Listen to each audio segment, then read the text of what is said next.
Isang basurang galing sa tondo. Ang sigaw na iyon ang sumampal sa pagkatao ni Nilo habang nakaluhod siya sa malamig na sahig. Sa labas naghihingalo ang kanyang ina, sa loob tinatapak-tapakan ang kanyang dangal ng lalaking nagnakaw ng kanyang kinabukasan. Ngunit hindi nila alam ang pulubing sinagip ni Nilo sa kalsada ang siyang may hawak ng susi sa kanilang pagbagsak. Sino nga ba ang tunay na dukha, ang walang pera o ang walang kaluluwa, abangan ang muling pagbangon ng isang api? Wala kaming kailangan na tulad mo rito. Isang hampas lupa na hindi man lang alam ang kahalagahan ng oras. Ang kumpanyang ito ay para sa mga professional, hindi para sa mga taong amoy pawis at mukhang galing sa imbernal ng tondo. Ang bawat salitang binitiwan ni Rico Alcaraz ay tila mga lason na pumatak sa sahig ng marangyang lobby ng Alcaraz Group of Companies. Nakatayo si Nilo sa harap ng glass desk, basang-basa ang suot na lumang polo shirt, at nanginginig ang mga kamay na hawak ang isang kayumangging sobre. Sa paligid niya, ang mga empleyadong naka-Amerikana ay nagbubulungan, ang kanilang mga tingin ay tila mga karayom na tumutusok sa kanyang pagkatao. Ilang minuto lang ang nakalilipas, ang mga kamay na ito ni Nilo ay siyang bumuhat sa isang matandang naghihingalo sa gitna ng kalsada. Hindi niya inisip ang dumi, hindi niya inisip ang oras. Ang tanging nasa isip niya ay ang mukha ng kanyang ina na si Aling Maring na tila nakikita niya sa mga mata ng matandang sinaklolohan niya. Ginamit niya ang huling 500 piso sa kanyang bulsa. Ang perang dapat ay pambili ng maintenance sa puso ng kanyang ina para lamang maideposito ang matanda sa pinakamalapit na ospital. Ngunit dito sa loob ng gusaling ito na kumikinang sa yaman, ang kanyang sakripisyo ay walang halaga. Ang kanyang kabutihan ay binansagang kawalan ng disiplina. Sir, humihingi po ako ng paumanhin. May emergency lang po talaga akong tinugunan sa daan. Ang pakiusap ni Nilo, ang boses niya ay halos pabulong na dahil sa tuyong lalamunan. Ngunit bago pa niya matapos ang pangungusap, kinuha ni Rico ang kanyang resume at walang kaabog-abog na pinunit ito sa dalawa. Ang puting papel ay dahan-dahang nalaglag sa makintab na sahig, parang mga talulot ng patay na bulaklak.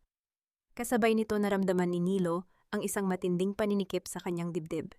Ang kanyang paningin ay lumabo, hindi dahil sa pagod, kundi dahil sa nagbabadyang mga luha na pilit niyang ikinukubli. Napako ang kanyang tingin sa kanyang sapatos na butas, na ang swelas ang sapatos na naging saksi sa lahat ng kanyang pagtakbo para sa pangarap na ngayon ay tinatapak-tapakan na lamang ng kamahalan ni Rico. Tumalikod si Rico at naglakad palayo, ngunit huminto ito saglit upang lumingon ng may mapang-uyam ng ngiti. Huwag ka nang babalik dito, Serrano. Sa tondo ka nararapat kasama ng mga basura. Doon baka sakaling may pumalakpak pa sa kabayanihan mong walang kwenta. Naiwan si Nilo na nakatayo sa gitna ng malawak na lobby. Ang lamig ng aircon ay tila nanunuot hanggang sa kanyang mga buto, ngunit ang mas masakit ay ang init ng kahihiyan na bumabalot sa kanyang buong katawan. Bawat hakbang niya palabas ng gusali ay tila isang pagbagsak sa isang malalim na banging walang katapusan. Sa labas bumubuhos ang malakas na ulan. Ang langit ay tila nakikiramay sa bigat ng kanyang nararamdaman. Tumingala si Nilo, hinayaang humalik ang malamig na patak ng ulan sa kanyang mukha upang itago ang kanyang pag-iyak. Sa kanyang isipan umuulit ang isang tanong na tila isang sumpa.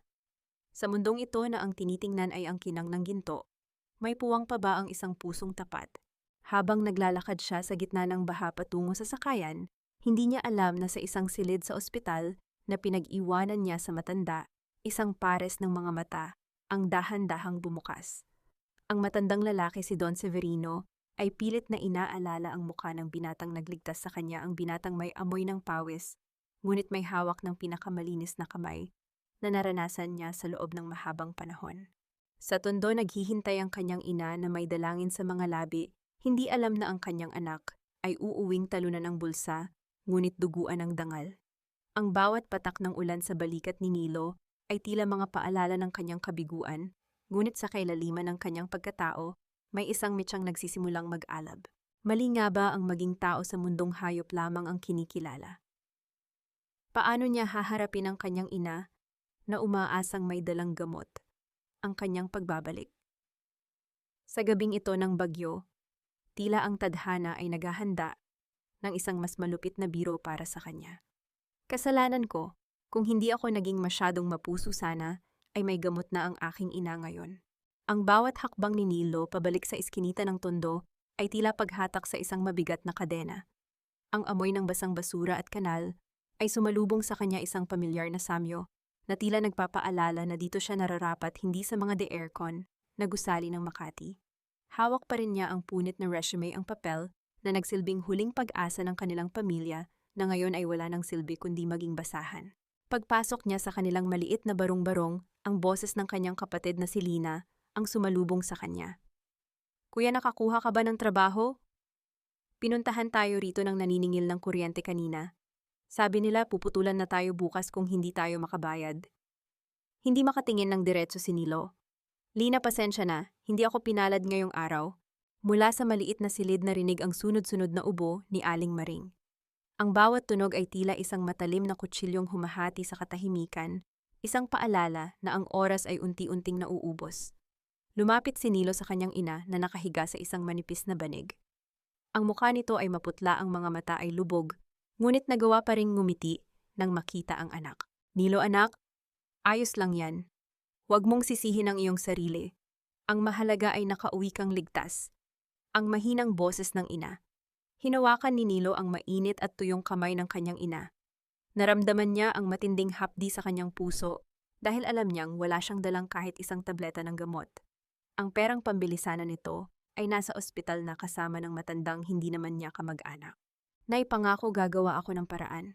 Hindi ko hahayaang maputulan tayo ng kuryente. Hindi ko kayo pababayaan, ang sabi ni Nilo, kahit sa loob niya ay hindi niya alam kung saan kukuha ng kahit isang kusing. Nang gabing iyon, habang ang buong tondo ay tila nananahimik sa ilalim ng ulan, lumabas si Nilo para maghanap ng anumang sideline. Namulot siya ng mga plastik na bote at karton sa paligid, tinitiis ang gutom at pagod. Ang bawat bote na pinupulot niya ay tila isang patak ng luha ng kanyang dangal. Sa kabilang dako ng lungsod, si Rico Alcaraz ay masayang nagdiriwang sa isang marangyang bar umiinom ng alak, na ang presyo ay katumbas na ng isang buwan nilang pagkain, habang tinatawanan ang squatter na kanyang ipinahiya kanina. Muling bumalik si Nilo sa kanilang bahay, nang madaling araw dala ang iilang barya na kinita niya sa pangangalakal. Ngunit bago pa siya makapasok, napansin niya ang isang kakaibang liwanag sa dulo ng kanilang madilim na eskinita. Isang itim at makintab na sasakyan na tila isang dayuhan sa gitna ng karalitaan, ang dahan-dahang pumarada sa harap ng kanilang dampa. Tumigil ang tibok ng puso ni Nilo. Ang ganitong mga sasakyan ay karaniwang nagdadala ng masamang balita, mga naniningil ng malaking utang, o mga taong gustong magpaalis sa kanila sa lupang kinatitirikan nila. Hinawakan niya ang isang pirasong kahoy sa tabi ng pintuan, handang protektahan ang kanyang pamilya. Bumukas ang pinto ng sasakyan at isang lalaking nakabarong ang bumaba. Ang kanyang hitsura ay masyadong formal para sa putikang daan ng tondo. Tiningnan ng lalaki ang isang papel sa kanyang kamay bago tumingin kay Nilo. Ikaw ba si Nilo Serrano? Ang tanong ng lalaki sa isang seryosong tono. Sino po sila, ano ang kailangan niyo sa amin? Ang sagot ni Nilo, ang kanyang boses ay puno ng paghihinala at kaba. Hindi sumagot ang lalaki, sa halip ay binuksan nito ang pinto sa likod ng sasakyan. Isang matandang boses na tila pamilyar sa pandinig ni Nilo ang narinig mula sa loob ng kadiliman. Nilo, salamat sa pagligtas mo sa akin. Ngunit tila may nakalimutan kang kunin sa ospital kanina. Nanigas si Nilo sa kanyang kinatatayuan. Ang liwanag mula sa loob ng sasakyan ay tumama sa mukha ng matanda, ang matandang iniwan niya sa ospital na may kasamang huling sentimo ng kanyang pag-asa. Ngunit sa pagkakataong ito, ang mga mata ng matanda ay hindi na puno ng sakit kundi ng isang misteryosong kinang na hindi maipaliwanag ni Nilo. Napatitig si Nilo sa matandang nakaupo sa loob ng marangyang sasakyan. Wala na ang dungis nito at ang damit na suot ay hindi na ang gusgusing polo na nakita niya kahapon, kundi isang malinis at mamahaling tela. Bago pa man makapagsalita si Nilo, inabot ng matanda ang isang maliit na sobre sa lalaking nakabarong at ang lalaki naman ang nag-abot nito kay Nilo. Kulang iyan sa buhay na ibinalik mo sa akin, ngunit sana ay makatulong ito sa gamot ng iyong ina. At bukas, bumalik ka sa Alcaraz Group. Hanapin mo si Elena, ang kalmadong wika ng matanda, mula sa anino ng sasakyan. Dahan-dahang umangat ang salamin ng bintana at tahimik na lumisan ang itim na sasakyan, naiwan si Nilo na nakatayo sa gitna ng putikan, hawak ang sobreng naglalaman ng sapat na halaga upang tawirin ang buhay ng kanyang ina at ang kanilang kuryente. Kinaumagahan tila may bagong pag-asa ang mga hakbang ni Nilo, pabalik sa nagtataasang gusali ng Makati. Sa kanyang isip, baka ang matandang iyon ay isang mayamang kliyente ng kumpanya at inirekomenda siya para sa isang maayos na posisyon. Ngunit nang makarating siya sa tinukoy na palapag at hanapin si Elena, ang pambungad sa kanya ay hindi isang opisina, kundi isang maliit na kwarto na puno ng mga panlinis. Si Elena, isang magandang babae na may banayad na ngiti at maayos na kasuotan bilang sekretarya, ay nag-abot sa kanya ng isang asul na uniforme. Hindi ito polo barong o suit. Isa itong uniforme ng janitor. Pasensya na, Nilo. Ipinaabot sa akin ng matandang tinulungan mo ang iyong sitwasyon, ngunit ito lamang ang bakanting posisyon na maaari kong ibigay sa ngayon nang hindi dumadaan sa mahabang proseso. Tatanggapin mo ba ang malumanay na tanong ni Elena, bakas sa kanyang mga mata ang sinseridad at kaunting pag-aalala na baka mainsulto ang binata. Tiningnan ni Nilo ang kanyang magaspang at kalyadong mga kamay at ibinaling ang tingin sa makintab na sahig ng gusali na sumasalamin sa kanyang pagod na mukha. Maraming beses na siyang inalipusta ng mundo at ang pride ay hindi nakakabili ng bigas. Mahigpit niyang hinawakan ng asul na tela at ngumiti ng tipid. Kahit ano po, Ma'am Elena, lilinisin ko ang buong gusaling ito, mabuhay lang ang pamilya ko, ang buong pusong sagot ni Nilo. Hindi nagtagal ay suot na ni Nilo ang kanyang uniforme, tulak-tulak ang isang cart ng mga panlinis sa kahabaan ng malawak na pasilyo ng ika-10 palapag. Bawat kuskus niya sa sahig ay may kasamang panalangin ng pasasalamat, ngunit ang kapayapaang iyon ay mabilis na binasag ng isang pamilyar at mapang-asar na boses na umalingaw-ngaw mula sa kanyang likuran. Well, well, well, look who's back. Ang akala ko ba may pride ang mga taga-Tondo? Napatigil si Nilo sa paglalampaso. Dahan-dahan siyang lumingon at nakita si Rico Alcaraz nakatayo sa di kalayuan at humihigop mula sa isang porselanang tasa ng kape. Nakapamulsa ito, ang tingin ay tila nanliliit sa pagkatao ni Nilo hanggang sa maging kasing liit siya ng alikabok sa sahig na kanyang nililinis. Bumalik ka rin pala para maglinis ng kubeta ko. Tama nga, ako dyan ka lang nararapat. Ang patuloy na pang-iinsulto ni Rico habang lumalapit bawat hakbang ng kanyang makintab na sapatos na balat ay nagiiwan ng bakas sa bagong linis na sahig. Kinagat ni Nilo ang kanyang ibabang labi hanggang sa halos magdugo ito. Pinipigilan niyang sumagot. Nilunok niya ang bawat matalim na salitang gustong kumawala sa kanyang lalamunan dahil alam niyang isang maling galaw lang ay mawawalan siya muli ng trabaho. Opo sir, trabaho lang po, had. Ang mahinang tugon ni Nilo, iniyuko ang kanyang ulo bilang tanda ng pagpapakumbaba. Ngunit para sa isang taong ang kaligayahan ay nakukuha sa pagdurusa ng iba, hindi sapat kay Rico ang simpleng pagsuko ni Nilo. Isang nakakakilabot na ngiti ang gumuhit sa labi ng opisyal. Tinitigan niya si Nilo nang tuwid sa mga mata, dahan-dahang iniharap ang tasang hawak at itinagilid ito. Ang beng mainit at maitim na kape ay walang awang umagos pababa, dumadanak at kumakalat sa makinang at puting marmol na sahig na pinaghirapang kuskusin ni Nilo. Ang usok mula sa mainit na likido ay tila nagsisilbing saksi sa pambabastos na ginagawa ni Rico. Linisin mo yan, Tondo boy, ang malamig at may diin na utos ni Rico. Inihagis ang basyong tasa sa basurahan. At siguraduhin mong kasing kinang ng sapatos ko ang sahig na iyan bago ako bumalik.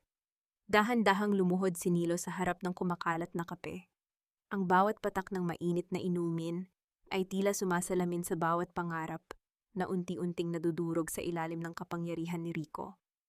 Habang pinupunasan niya ang sahig, nararamdaman ni Nilo ang matatalim na tingin ng mga empleyadong dumadaan. Ang ilan ay naaawa, ang ilan ay nagbubulungan, at ang marami ay sadyang nagwawalang bahala. Sa bawat haplos ng basahan sa marmol, pinipilit ni Nilo na huwag magpadala sa init ng kanyang ulo. Iniisip niya ang bawat tableta ng gamot na mabibili ng kanyang sahod, ang bawat subo ng kanin na maibibigay niya kay Lina, at ang ngiti ng kanyang ina. Para sa pamilya, ang dangal ay isang sakripisyong handa niyang ialay sa altar ng pangangailangan.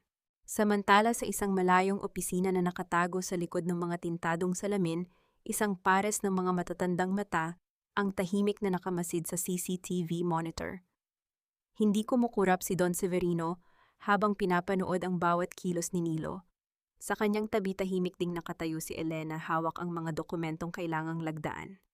Hindi siya gumaganti niyang mahinang wika ni Elena, bakas ang paghanga sa boses. Kahit anong gawin ni Rico, nananatili siyang tapat sa kanyang tungkulin. Hindi sumagot si Don Severino.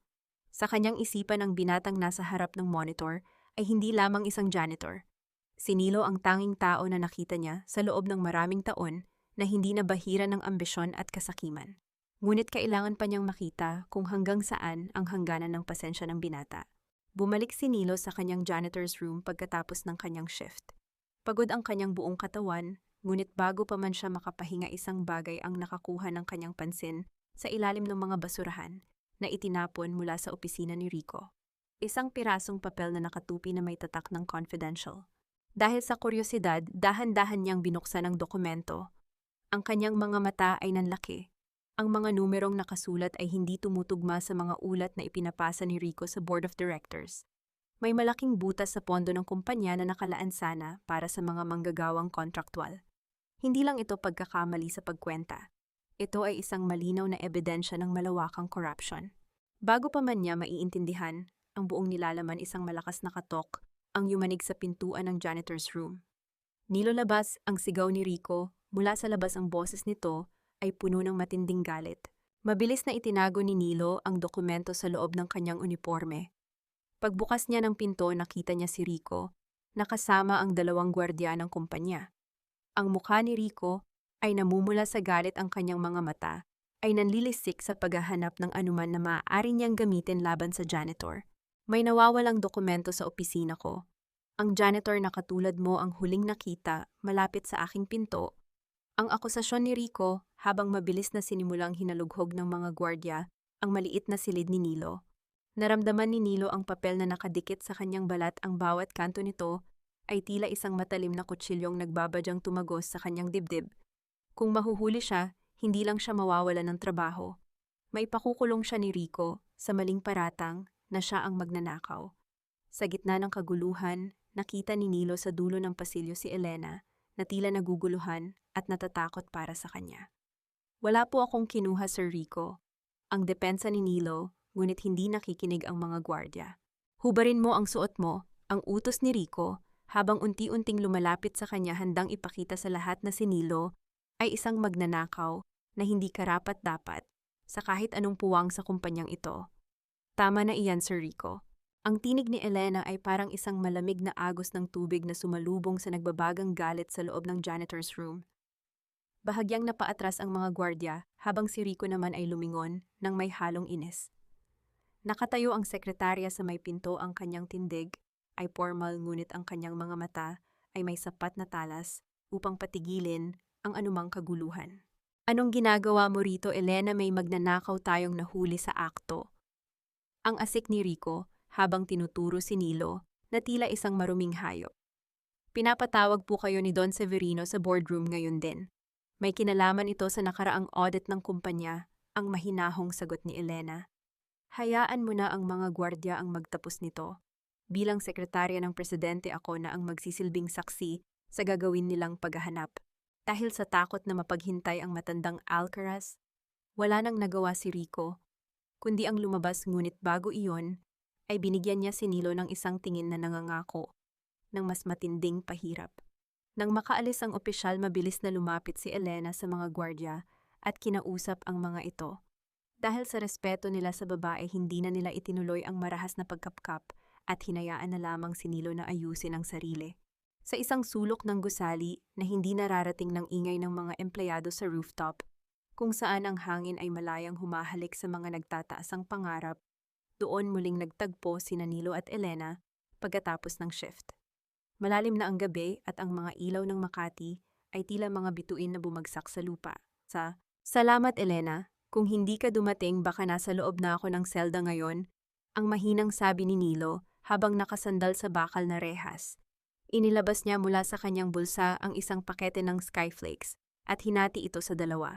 Inialok niya ang kalahati sa babae. Tinanggap iyon ni Elena ng may ngiti. Wala iyon, Nilo. Nakita ko ang nangyari sa CCTV. Alam kong wala kang kasalanan. Bakit mo ako tinutulungan? Isang janitor lang ako mula sa Tondo, Elena. Wala akong maibabalik sa iyo. Ang tanong ni Nilo, ang kanyang mga mata ay nakatuon sa malayo. Dahil pareho lang tayo, Nilo, akala mo ba ay ipinanganak akong mayaman ulila na rin ako? Ang bawat hakbang ko sa kumpanyang ito ay dumaan din sa pangungutya. Nakikita ko ang sarili ko sa iyo, isang taong lumalaban ng tapat, kahit na ang mundo ay sadyang madaya. Ang sagot ni Elena, ang kanyang boses ay bahagyang nanginig sa emotion. Sa sandaling iyon, sa pagitan ng pagnguya ng simpleng biskwit at ang lamig ng hangin, tila nagkaroon ng isang hindi nakikitang tulay sa pagitan ng dalawang kaluluwa. Hindi kailangan ng mamahaling hapunan. Sapat na ang presensya ng isa't isa upang pagalingin ang mga sugat ng nagdaang araw. Ngunit ang kapayapaang iyon ay mabilis na napalitan ng kaba nang bumalik si Nilo sa kanyang locker upang magpalit ng damit. Sa loob ng kanyang sapatos, may isang puting papel na nakatiklop. Hindi ito ang dokumentong nahanap niya sa basura. Isa itong sulat na may maikli, ngunit nakakapanghilakbot na mensahe. Magkita tayo sa ika-20 floor, 10:00 ng gabi ngayong gabi. Mag-isa ka lang kung ayaw mong may mangyaring masama sa pamilya mo sa Tondo. Walang pangalan ang sulat, ngunit alam ni Nilo na ang bawat salita roon ay seryoso. Ang ika-20 floor ay ang lugar kung nasa ng pinakamalalaking opisina ng kumpanya, ang lugar kung nasa ng mga lihim na hindi dapat mabunyag. Habang hawak ang sulat, naramdaman ni Nilo ang mabilis na pagtibok ng kanyang puso, hindi dahil sa takot para sa kanyang sarili, kundi para sa kaligtasan ng kanyang ina at kapatid na naiwan sa dampa ng Tondo. Ang bawat hakbang ni Nilo sa loob ng tahimik na hallway ng ika-20 floor ay tila huni ng isang orasan na nagbibilang ng natitirang sandali ng kanyang buhay. Madilim ang buong palapag, ang tanging nagbibigay ng liwanag ay ang mga malalaking bintana na nagpapakita ng kinang ng syudad. Walang tao, walang ingay, kundi ang malakas na pintig ng kanyang sariling puso na tila gustong kumawala sa kanyang dibdib. Dahan-dahan niyang itinulak ang mabigat na pintong kahoy ng pinakamalaking opisina sa dulo ng pasilyo. Ang silid ay puno ng amoy ng mamahaling tabako at lumang libro. Sa likod ng isang malawak na lamesang gawa sa mahogany, nakatalikod ang isang malaking swivel chair. Ang tanging nakikita lamang ay ang usok ng sigarilyo na dahan-dahang pumapaakyat sa madilim na kisame. Dumating ka, ang boses ay malalim, bahagyang paos, ngunit may awtoridad na hindi matatanggihan. Sino po kayo? Anong kailangan niyo sa pamilya ko? Ang tanong ni Nilo, pinipilit na huwag manginig ang boses habang ang kanyang mga kamao ay nakakuyom sa gilid ng kanyang mga hita. Dahan-dahang umikot ang upuan. Sa ilalim ng malamlam na ilaw ng isang table lamp, bumungad ang mukha ng matandang kanyang sinagip sa kalsada. Ngunit wala na ang takot at sakit sa kanyang mga mata. Ang naroon ay isang matalinong pagkilala na tila binabasa ang bawat hibla ng kaluluwa ni Nilo. Bakit mo ako sinagip, Nilo? Ang tanong ng matanda, hindi pinansin ang tanong ng binata. Huli ka na sa interview, wala kang pera. Alam mong ang pagtulong sa akin ay mangangahulugan ng pagkawala ng lahat ng mayroon ka. Bakit? Napatigil si Nilo. Huminga siya ng malalim, ang kanyang isipan ay bumalik sa mainit na semento ng kalsada kung saan nakita niya ang matandang ito na tila isang anino na lang ng buhay. Ang trabaho po mahahanap ulit. Marami pang kumpanya sa mundo, pero ang buhay ng isang tao kapag nawala, wala ng kapalit. Ang tatay, isa lang po ang tatay ng bawat tao. Hindi ko po kayang makita kayong mamatay nang walang gumagalaw. Isang sandali ng matinding katahimikan ang bumalot sa silid. Nakita ni Nilo ang bahagyang panginginig ng mga labi ng matanda. Isang butil ng luha ang dahan-dahang gumulong sa kulubot na pisngi nito, na tila isang lihim na sakit na matagal nang nakakubli. Naalala ni Don Severino ang sariling anak na namatay sa gitna ng yaman, ngunit malayo sa kanyang piling. Ang karunungan ay mas matalas sa anumang itak, Nilo. Ang mahinang wika ng matanda habang binubuksan ang isang drawer. Inilabas niya ang isang lumang libro na may balat na gawa sa madilim na katad. Inabot niya ito sa binata. Basahin mo ito. Huwag mo lang titingnan ang mga salita, unawain mo ang bawat pahina. Makakatulong ito sa iyo sa mga darating na unos. Naguguluhan man, tinanggap ni Nilo ang libro. Hindi niya maintindihan kung bakit sa halip na pera o katiyakan sa trabaho ay isang lumang libro ang ibinigay sa kanya. Ngunit bago pa siya makapagtanong, muli itinaas ng matanda ang kanyang kamay bilang hudyat na tapos na ang usapan. Kinabukasan, ang payapang simula ng araw ni Nilo ay biglang binuwag ng isang kaguluhan sa entrance ng building. Pagdating niya sa kanyang pwesto, Sinalubong siya ng mga nanlilisik na mata ng kanyang mga katrabaho. Ang mga gwardya ay mabilis na lumapit sa kanya, hindi upang batiin siya, kundi upang pigilan ang kanyang pagpasok. Nilo Serrano, huwag kang susubok na tumakas, ang sigaw ng Chief Security habang ipinapakita ang isang screen ng tablet. Ang balita ay mabilis na kumalat na parang apoy sa tuyong damo. May nawawalang 10 milyong piso mula sa emergency fund ng kumpanya at sa huling footages ng CCTV kagabi. Si Nilo ang huling taong nakitang lumabas mula sa executive floor pagkatapos ng 10:00 ng gabi. Naramdaman ni Nilo ang paglamig ng kanyang buong katawan. Napatingin siya sa kanyang bag kung saan nakatago ang lumang libro mula sa matanda. Alam niyang sa mga oras na ito wala nang maniniwala sa kanya. Ang bitag ay nakalatag na, at tila ang tanging destinasyon niya ay ang likod ng mga rehas ng kulungan. Magnanakaw. Wala ka talagang utang na loob, Nilo Serrano. Ang sigaw ni Rico Alcaraz ay yumanig sa buong lobby na tila isang kulog na nagpatahimik sa lahat ng bulong-bulungan ng mga empleyado. Habang nakahawak ang mga gwardya sa magkabilang braso ni Nilo, lumapit si Rico ng may mapang-uyam ng ngiti. Walang kaabog-abog na hinawakan nito ang kwelyo ng asul na uniforme ni Nilo at malakas itong hinila pababa. Ang tunog ng napunit na tela ay tila isang hudyat ng pagkagiba ng huling muog ng dangal ni Nilo. Ang puting sando niya sa loob na may mga mantsa ng pawis at luma na ay nakita ng lahat. Para kay Nilo mas masakit pa ito kaysa sa anumang sampal. Pakiramdam niya ay hinubaran siya ng pagkatao sa harap ng maraming taong walang ibang ginawa kundi ang humusga.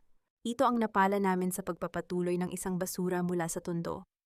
Muling sigaw ni Rico habang ipinapakita sa lahat ang pitaka ni Nilo na nakuha mula sa kanyang locker, na ngayon ay naglalaman ng ilang libong piso, ang perang ibinigay ni Don Severino para sa gamot ng kanyang ina, ngunit ngayon ay pinalalabas na bahagi ng nakaw na pera. Sir, hindi po akin ang perang iyan. Ibinigay po iyan sa akin para sa gamot ni nanay. Ang pakiusap ni Nilo ang boses ay nangangatal hindi dahil sa takot, kundi dahil sa matinding uwating ng loob na binaligtad ng tadhana. Mabilis na lumapit si Elena, ang kanyang mga mata ay puno ng luha at pag-aalala. Sir Rico, hintayin po natin ang paliwanag ni Don Severino.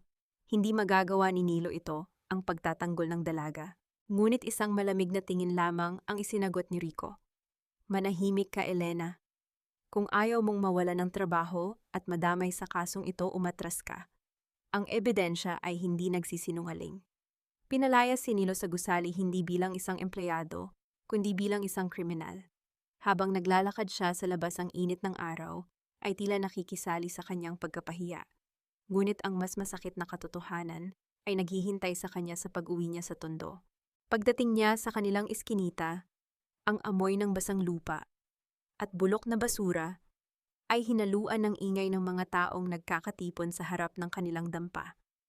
Nanlamig ang mga kamay ni Nilo nang makita ang kanilang mga luma at sira-sirang gamit ang kaisa-isang kahoy na kama, ang mga luma nilang damit at ang munting altar ng kanyang ina ay nakatambak na sa gitna ng putikan sa kalsada.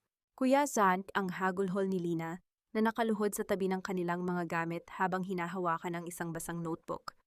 Dumating po ang mga tauhan ng may-ari ng lupa. Sabi nila wala na raw tayong karapatang manatili rito dahil sangkot ka raw sa malaking nakawan ta. Ang puso ni Nilo ay tila pinipiga ng isang malaking kamay. Nakita niya ang kanyang ina, si Aling Maring, na nakaupo sa isang silya sa gilid ng kalsada, ubo ng ubo at hirap na hirap huminga. Ang bawat ubo nito ay tila isang tawag ng kamatayan na hindi mapigilan. Sa gitna ng kaguluhan, biglang bumagsak ang katawan ng ina sa putikan. Nay, nanay, ang sigaw ni Nilo habang mabilis na lumalapit at niyayakap ang walang malay na katawan ng ina. Ang ulan ay nagsimulang pumatak ng malakas na tila nakikisali sa kanyang kawalang pag-asa. Niyakap niya ang ina at ang umiiyak na kapatid sa gitna ng tambak ng kanilang mga basang gamit. Sa sandaling iyon, isang sasakyan ng pulis ang dahan-dahang pumarada sa tapat nila. Ang asul at pulang ilaw nito ay nagbibigay ng isang nakakatakot na liwanag sa madilim at basang paligid. Isang pulis ang bumaba, hawak ang isang pares ng posas na kumikinang sa ilalim ng ilaw ng poste.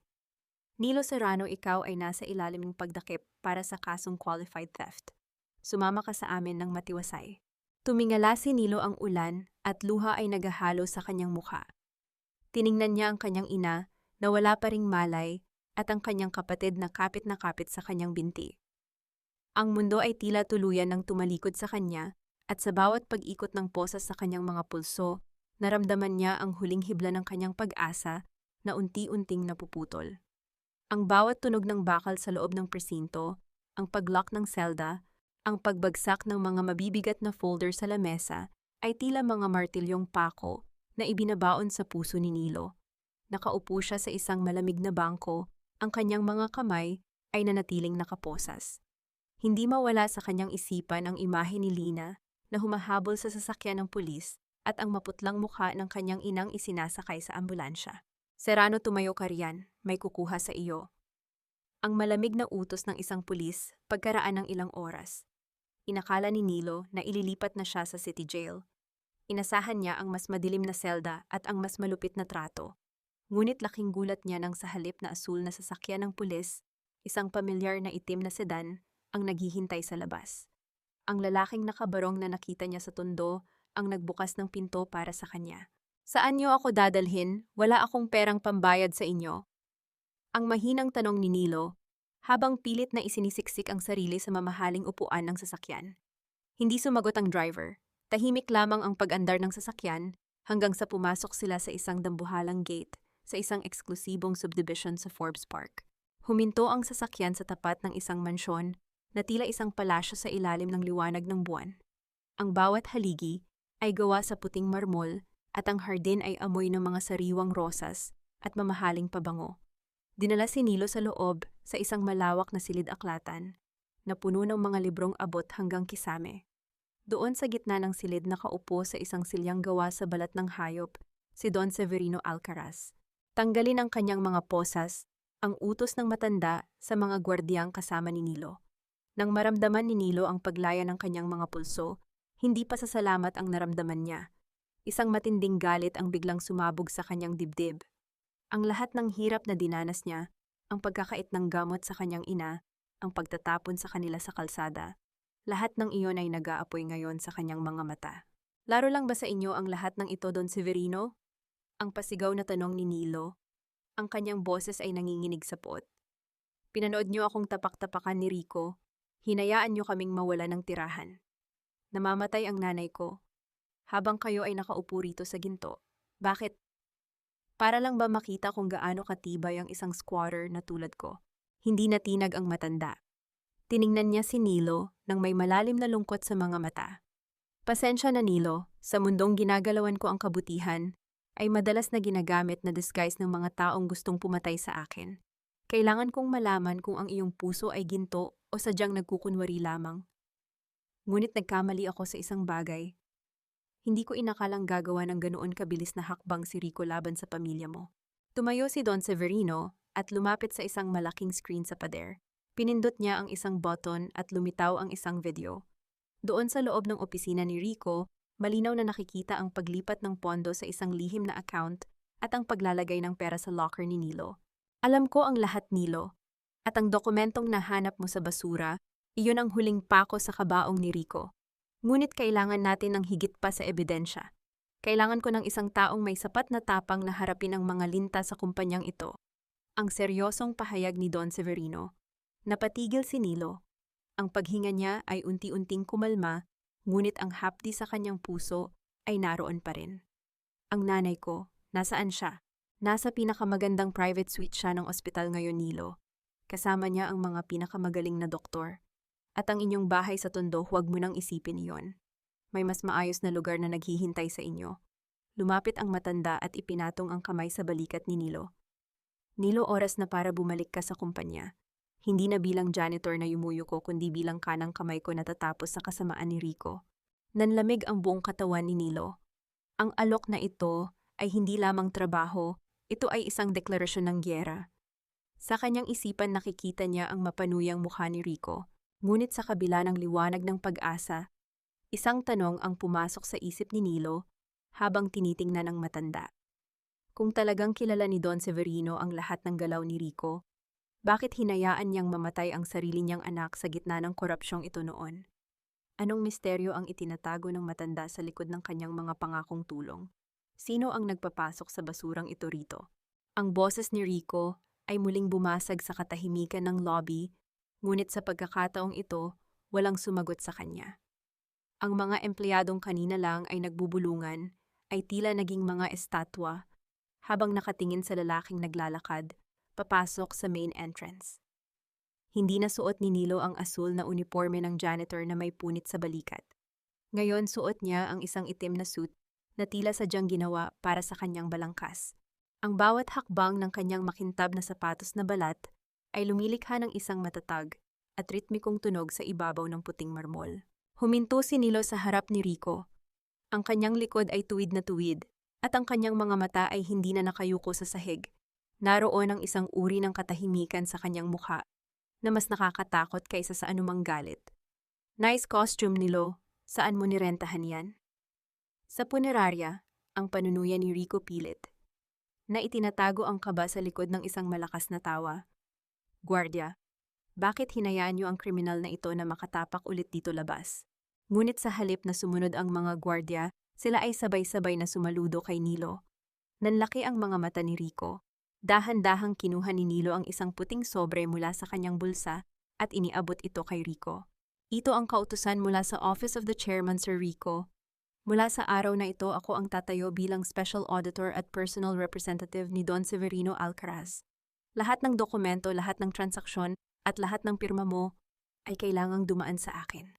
Ang boses ni Nilo ay kalmado, malamig at walang bahid ng pag-aalinlangan.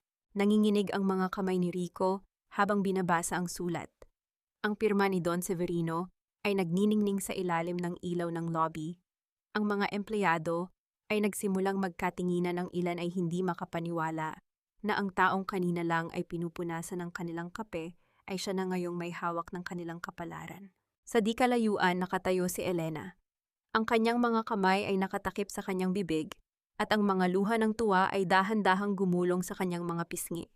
Nang magtagpo ang kanilang mga mata ni Nilo, isang bahagyang tango lamang ang isinagot ng binata, isang pangako na ang lahat ng sakit na dinanas nila ay magbubunga na ng katarungan. Laro lang ito.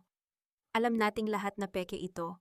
Ang sigaw ni Rico, ang kanyang mukha, ay namumula na sa galit at takot. Don Severino is old. He's senile, hindi niya gagawin ito sa sarili niyang kamag-anak.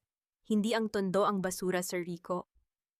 Ang sabi ni Nilo habang dahan-dahang lumalapit sa mukha ng opisyal. Ang basura ay ang mga taong nagnanakaw sa pondo na para sana sa mga mahihirap na manggagawa. At ngayong araw sisimulan ko ng linisin ang kumpanyang ito, simula sa opisina mo. Iniwan ni Nilo si Rico na nakatayo sa gitna ng lobby, habang ang mga empleyado ay nagsimulang magsialisan at iwasan ang dating makapangyarihang opisyal. Ngunit habang naglalakad si Nilo patungo sa elevator, naramdaman niya ang bigat ng tungkuling ito. Alam niyang hindi basta-basta susuko si Rico. Pagpasok ni Rico sa kanyang opisina, padabog niyang isinara ang pinto. Ang tunog ng pagkandado ng pinto ay tila isang hudyat ng simula ng isang madilim na plano.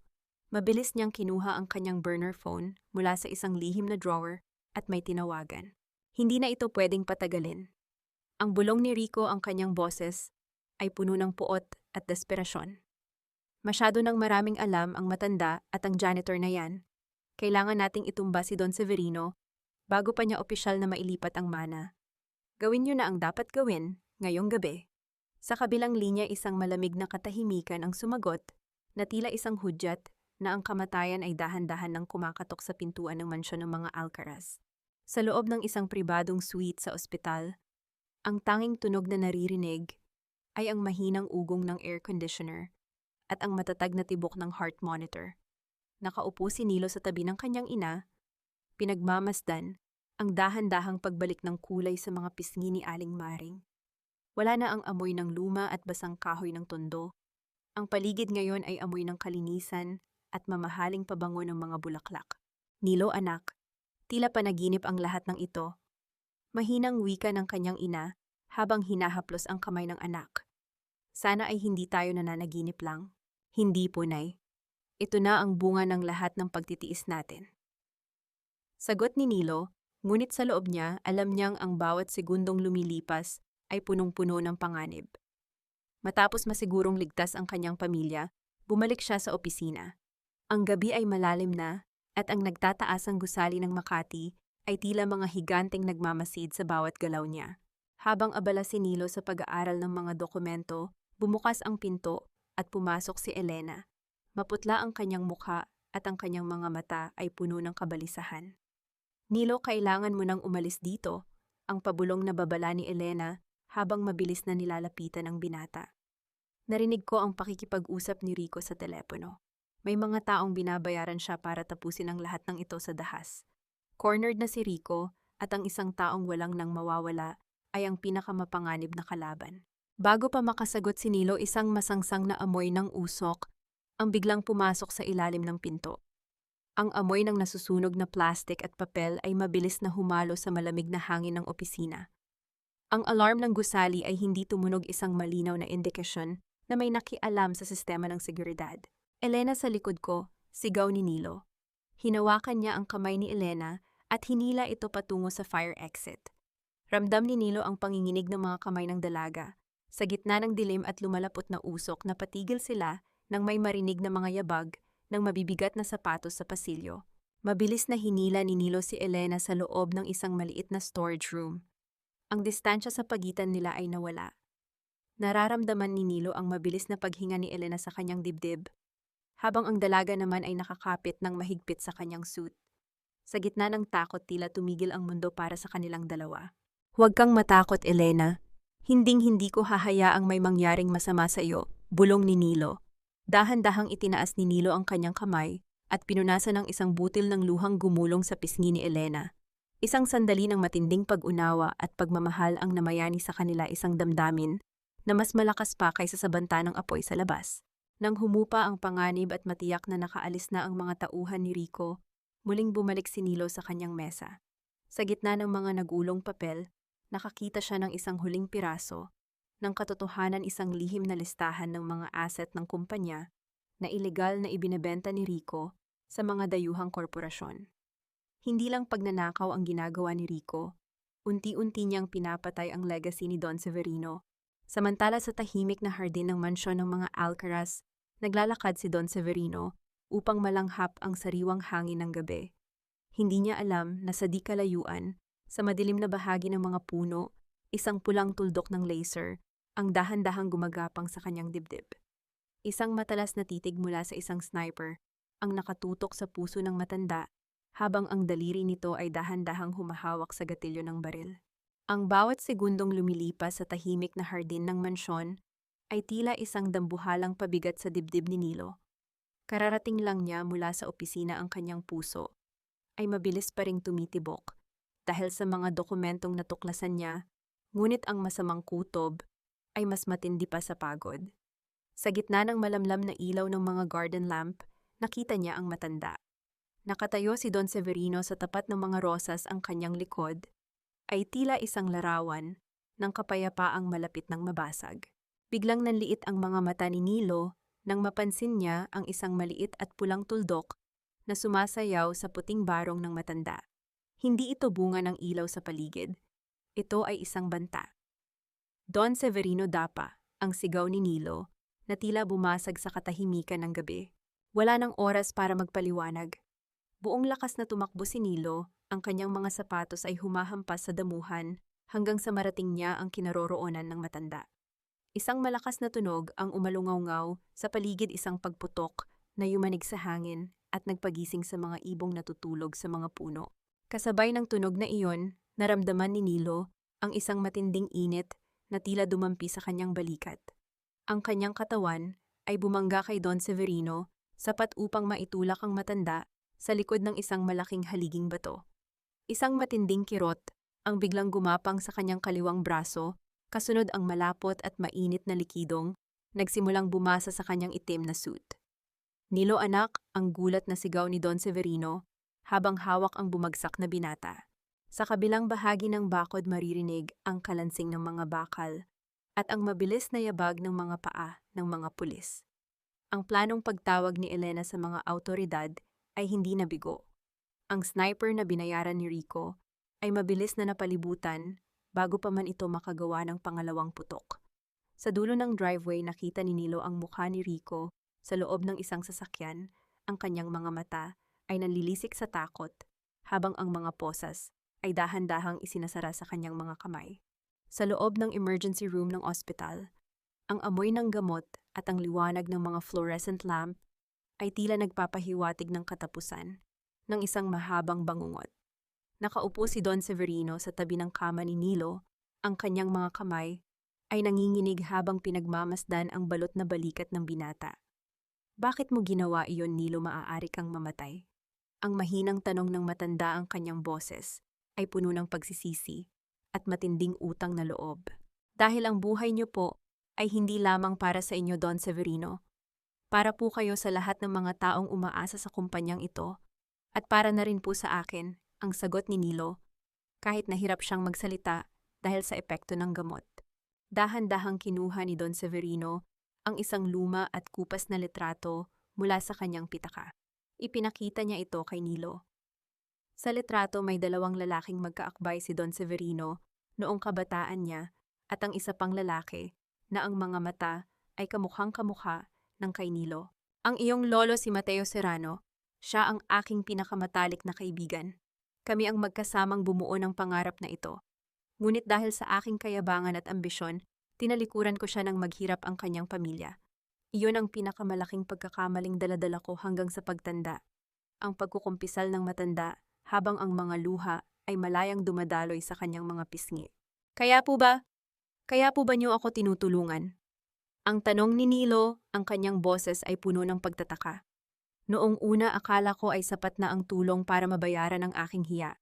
Pero nang makita ko ang iyong katapatan, na-realize ko na ikaw ang sagot ng langit sa aking mga dalangin. Nilo, hindi ka lang isang empleyado. Ikaw ang dugong dapat ay matagal na nating kasama sa pamilyang ito. Niyakap ni Don Severino ang binata, isang yakap na nagtataglay ng lahat ng hinihinging patawad ng nakaraan at ang pag-asang dala ng kasalukuyan. Sa gitna ng sakit ng sugat sa kanyang katawan, naramdaman ni Nilo ang isang uri ng paghilom sa kanyang puso. Ang galit na itinanim ni Rico ay napalitan ng isang pangakong hinding-hindi na muling mag-iisa ang pamilya Serrano. Ang bawat yabag ng sapatos sa loob ng boardroom ay tila isang mabigat na hatol na naghihintay na maibaba. Ang hangin sa loob ng silid ay malamig, amoy ng lumang papel at mamahaling pabango, ngunit para kay Rico Alcaraz, ito ay amoy ng isang bitag na unti-unti nang sumasara. Nakaupo ang mga miyembro ng Board of Directors sa mahabang lamesang mahogany, ang kanilang mga mukha ay seryoso at walang bahid ng emosyon.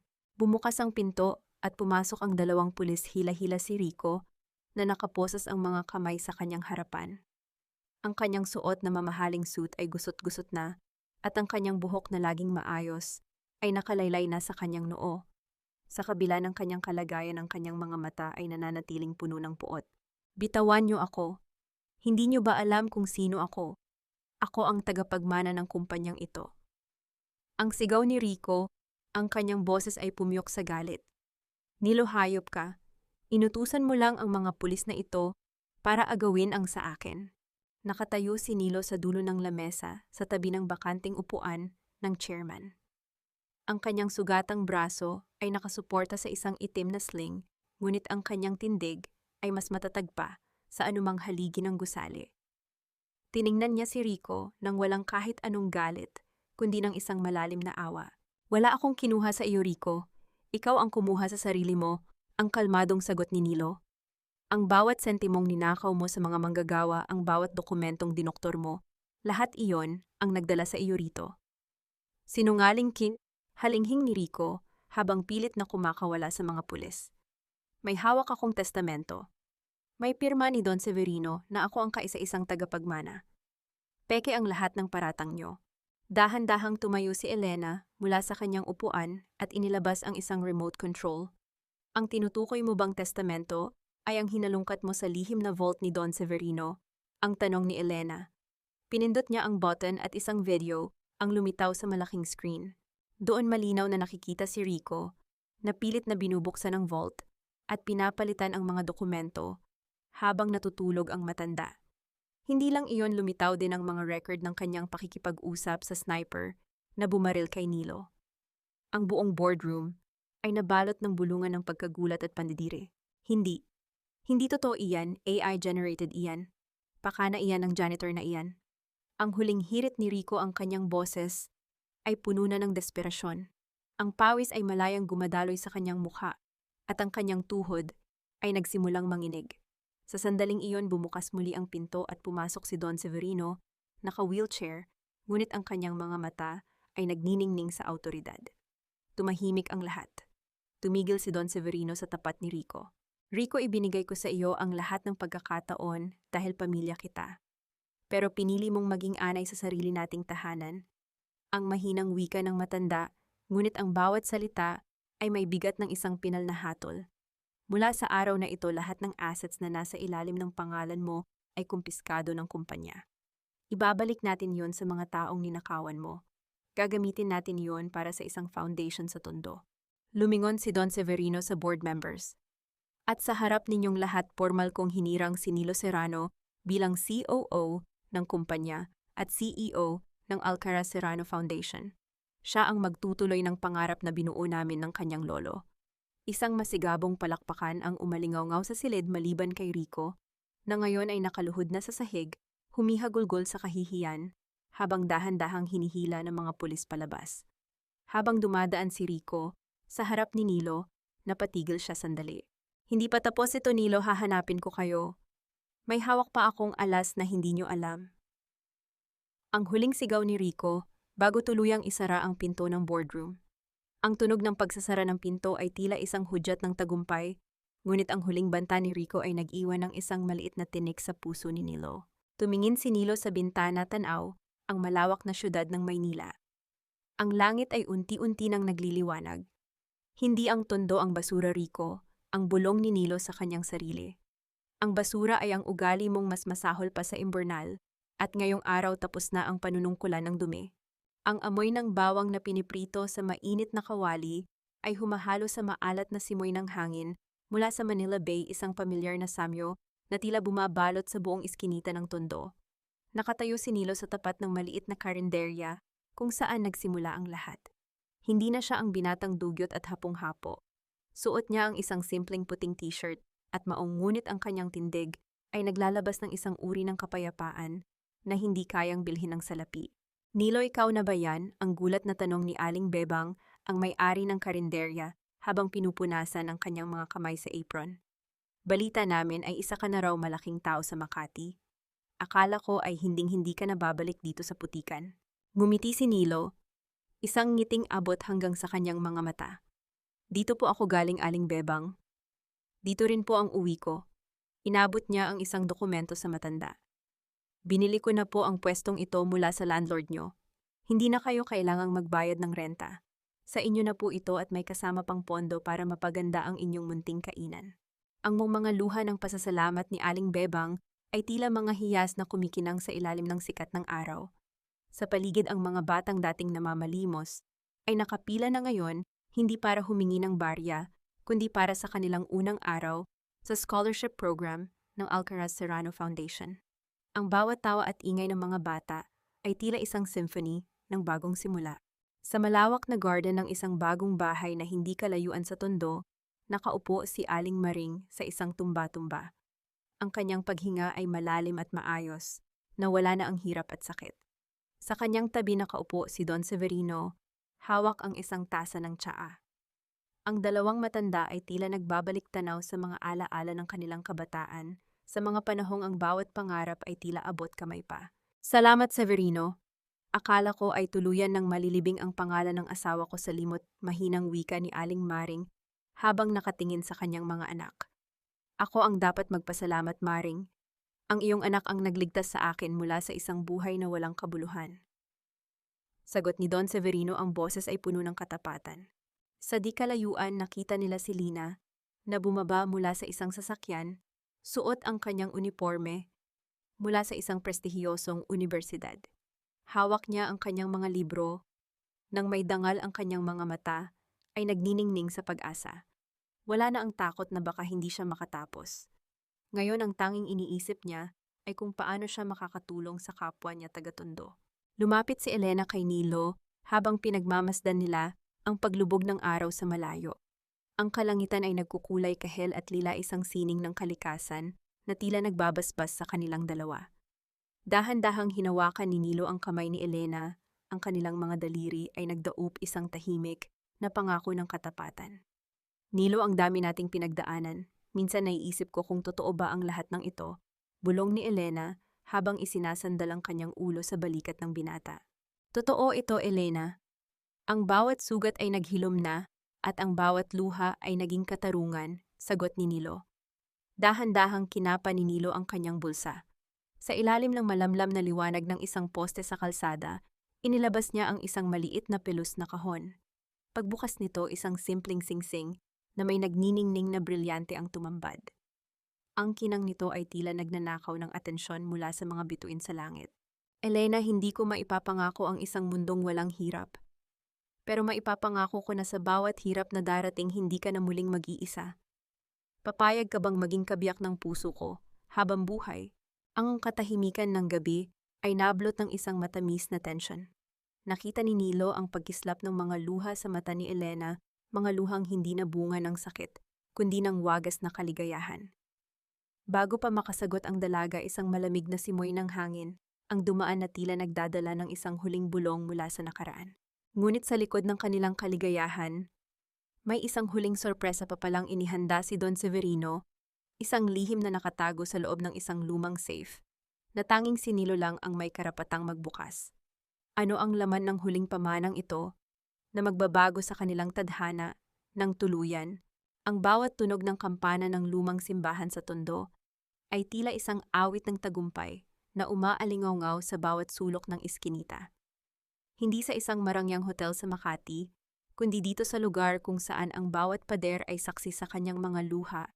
Dito pinili ni Nilo na ganapin ang pinakamahalagang araw ng kanyang buhay.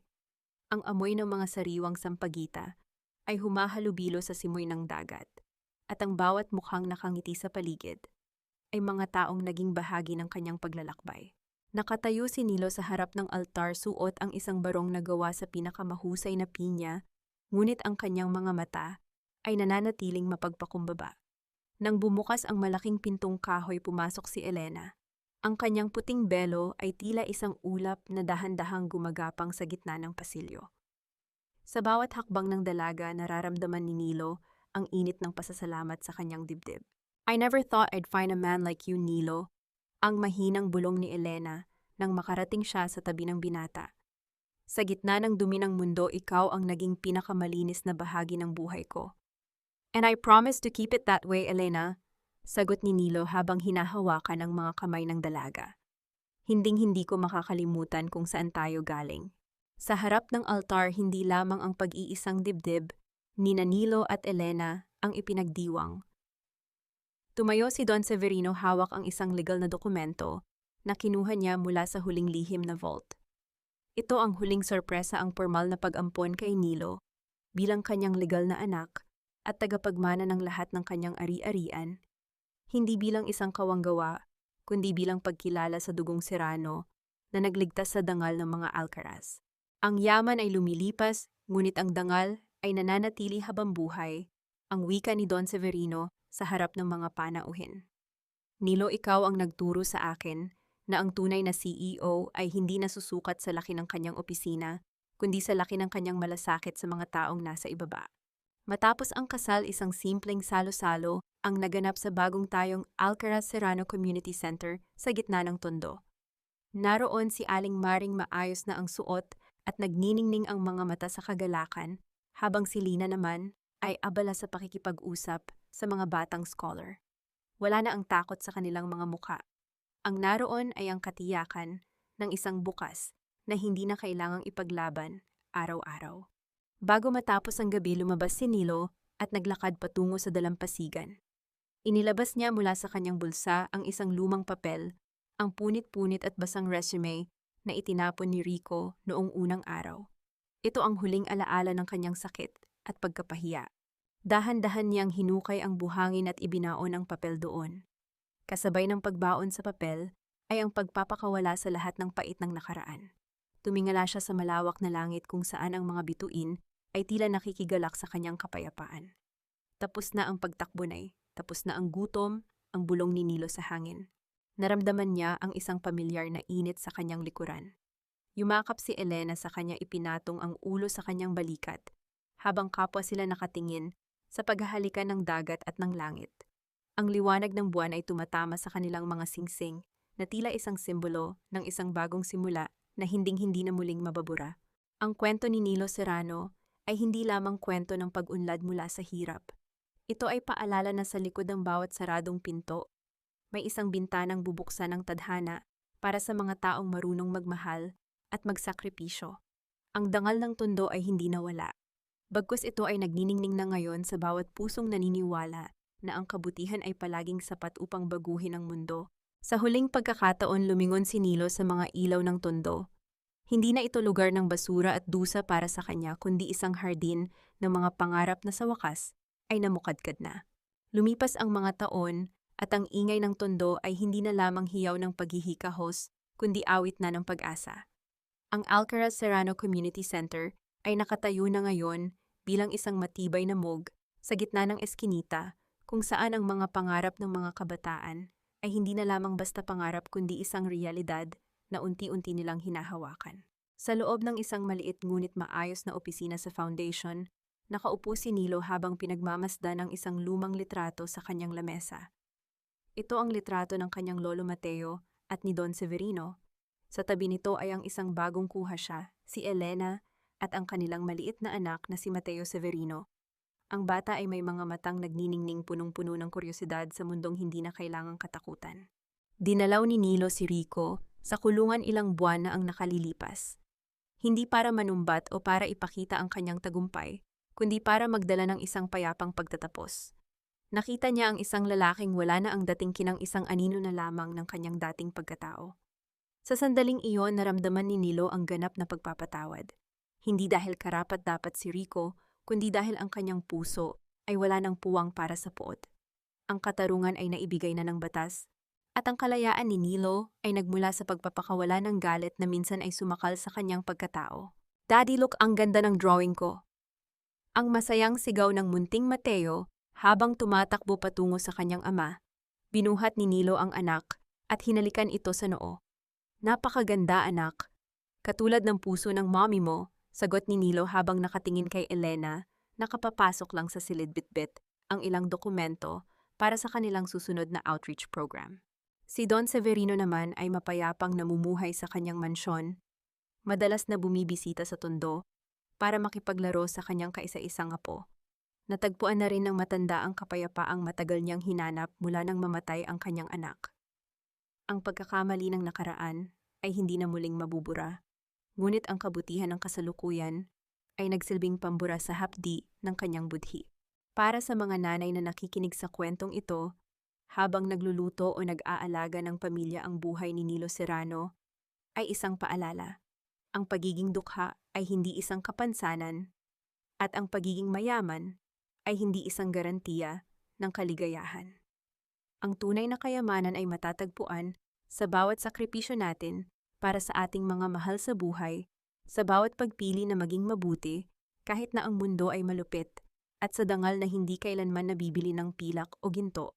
Ang bawat patak ng ulan sa bubong ay tila bulong ng langit na nagsasabing walang pagtitiis na hindi sinusuklian ng langit. Sa dulo ng bawat madilim na eskinita, laging may liwanag na naghihintay para sa mga pusong marunong maghintay at magtiwala sa tadhana. Ang dangal ng Tondo ay hindi na muling mayuyurakan dahil ang bawat bata roon ay alam na ngayon na ang tunay na bayani ay hindi nagsusuot ng kapa, kundi ang mga taong handang carry ang krus ng iba nang walang hinihintay na kapalit. Habang lumulubog ang araw sa Manila Bay, dahan-dahang isinara ni Nilo ang pinto ng kanyang opisina. Hawak ang kamay ni Elena at ng kanilang anak, naglakad sila patungo sa kanilang tahanan, isang tahanang binuo sa pundasyon ng katapatan, pag-ibig, at isang dangal na kailanman ay hindi na muling mawawala.